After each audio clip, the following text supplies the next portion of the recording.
Mesdames, Messieurs, bonjour et bienvenue dans le 1245.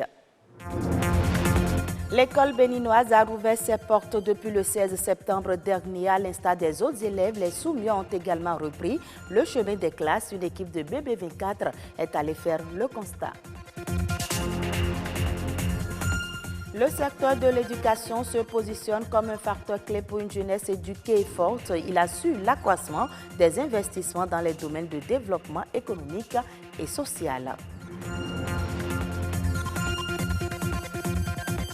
Sensibiliser la communauté internationale à l'importance du tourisme et à sa valeur du point de vue social, culturel, politique et économique, c'est l'objectif de la Journée mondiale du tourisme. L'événement est célébré ce 27 septembre.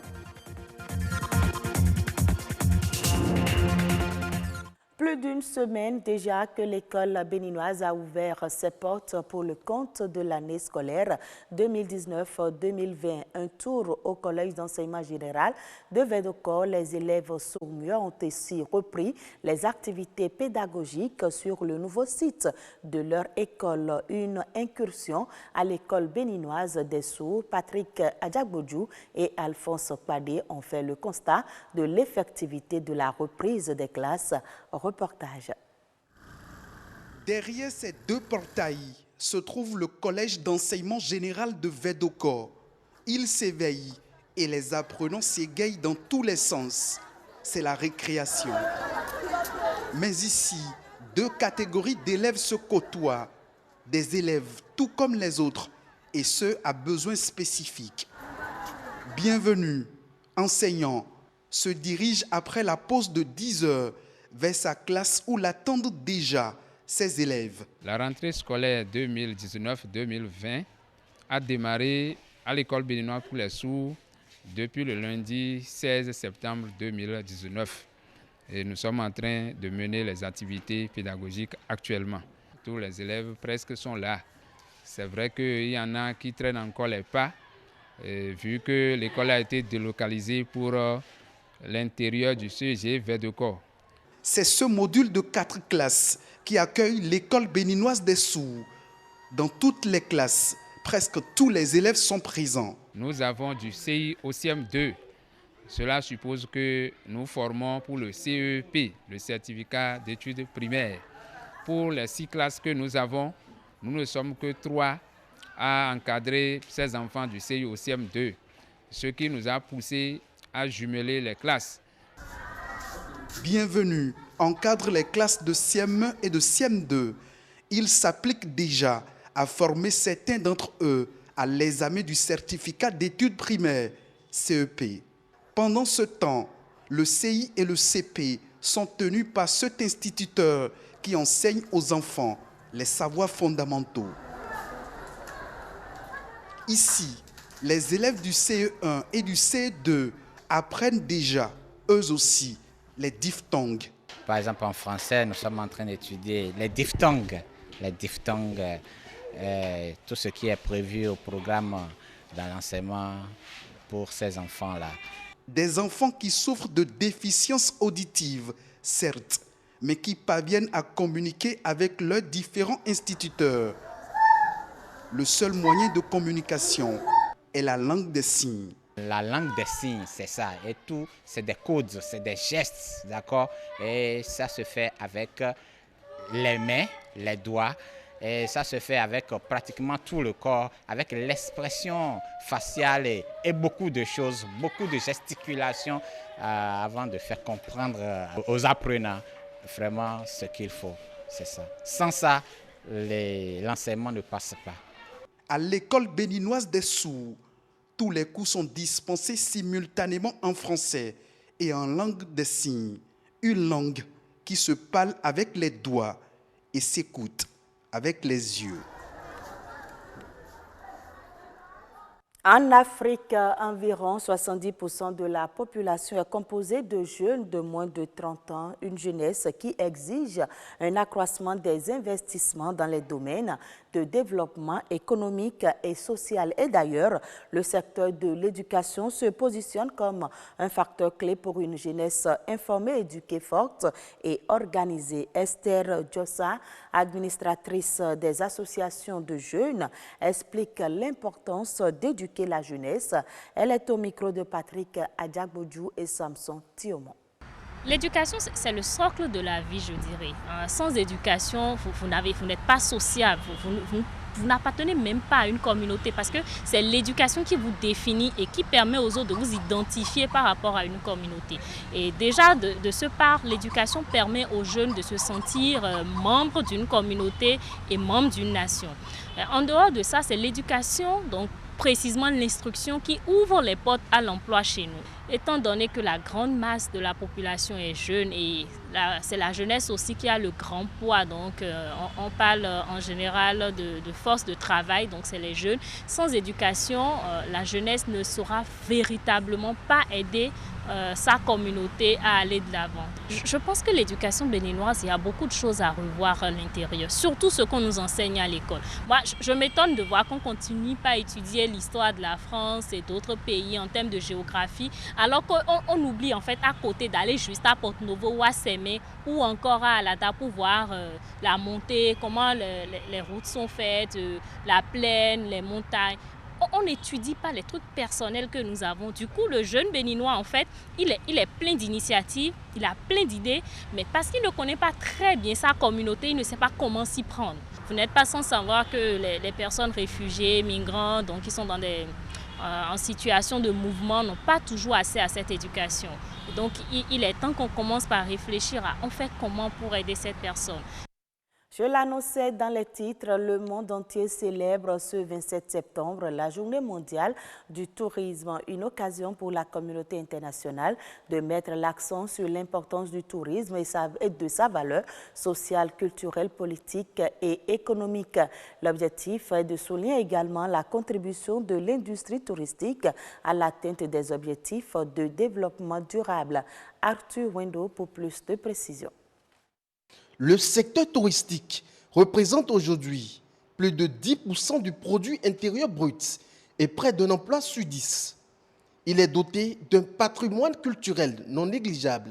Sans le patrimoine culturel, on ne peut pas parler de tourisme.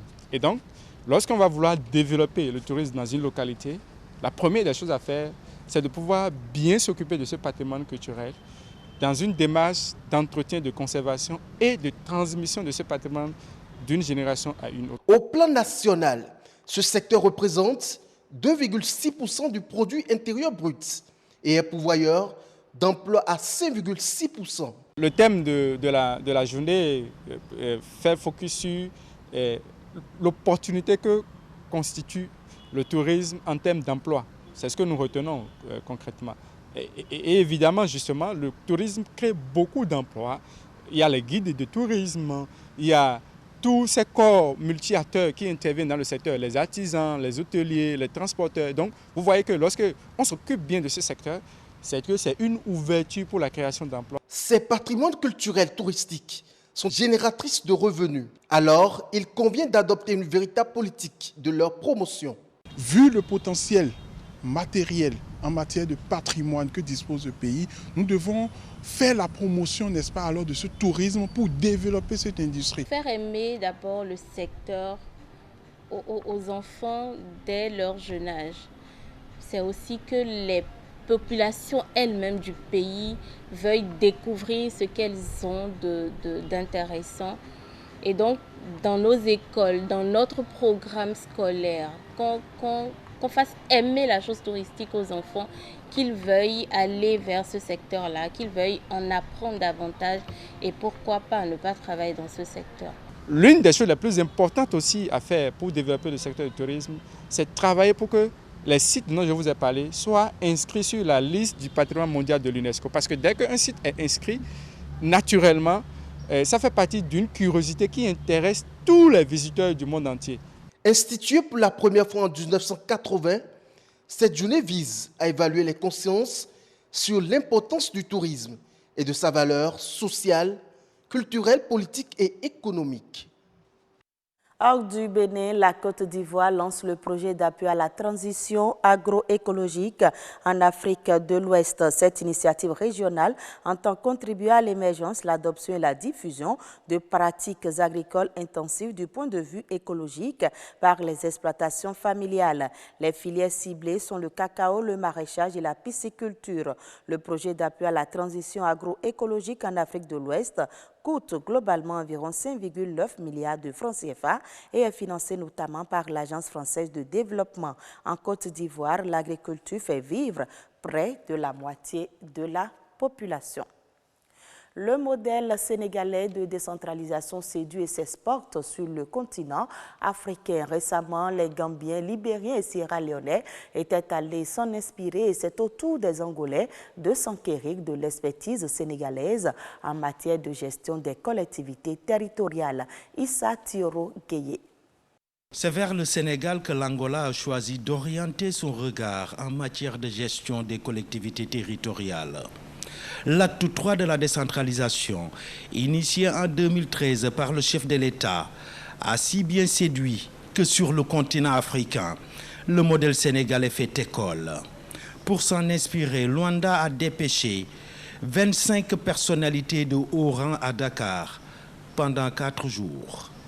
Notre visite est avant tout de collecter et partager les expériences, car nous savons que c'est que comme ça que nous pouvons avancer, car nous savons que vous avez beaucoup d'expérience. Nous avons de l'expérience interne, mais bien évidemment le Sénégal est bien expérimenté dans ce domaine. Pode ser útil para a construção do nosso modelo. Comme vous le savez, le Sénégal a une histoire très ancienne en matière de décentralisation depuis 1872 avec les communes de Gorée et de Saint-Louis, mais également a eu à faire plusieurs réformes, dont la dernière est l'acte 3 de la décentralisation de son Excellence M. Macky Sall, président de la République.